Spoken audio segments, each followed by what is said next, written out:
ঠিক কী কারণে এসেছিস তুই? নিশ্চয়ই বাড়িতে থাকবি বলে আসিসনি।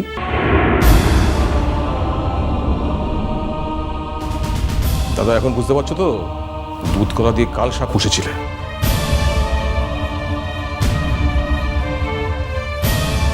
ওকে জিজ্ঞেস করো তো ও কি চায়, যা চাইছে দিয়ে ওকে এখান থেকে বিদে করো।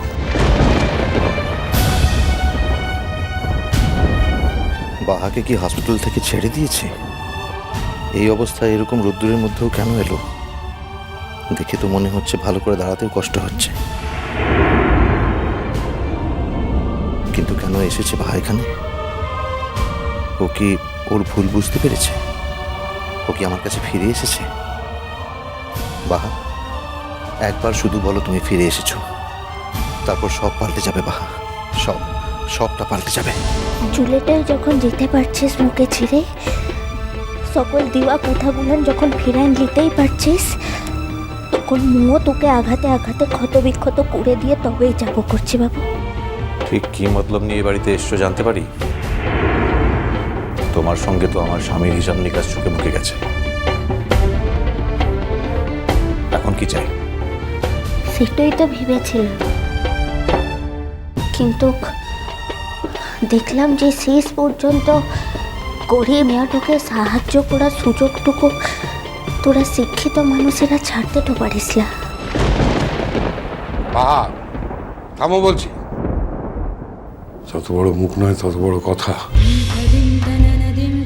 আবার গায়ে পড়ে একটা অশান্তি করাতে এসছে। হ্যাঁ রে, তার ছেলেটা তো বাড়ি ছেড়ে চলে যাচ্ছে, এখনো ওকে একটু শান্তি দিবি না যাবার সময়?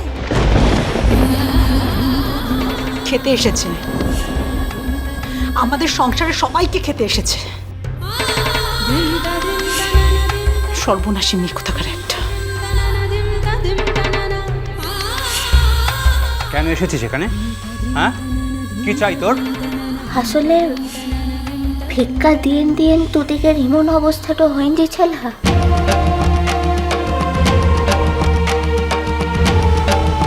তোরা একটু ভিক্ষা দেওয়ার সুযোগটা পেলেও ছাড়তে তো চাস না, কিন্তু কোনোদিন যে তোদিকের দেওয়া ভিক্ষাটো তোদিকের মুখের পথে কেউ ছুঁড়ে তো দিয়ে যেতে পারে, সেটা ভাবিস লালা।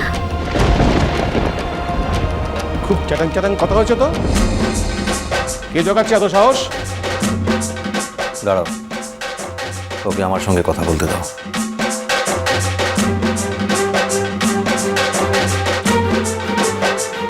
বলো কি ব্যাপার? কোন অধিকারে তোমাকে দয়াটা দেখাতে যাচ্ছিলিস? হাসপাতালটাতে গিয়ে মোর সব খরচের বিলটা দিয়েছিস কোন অধিকারে?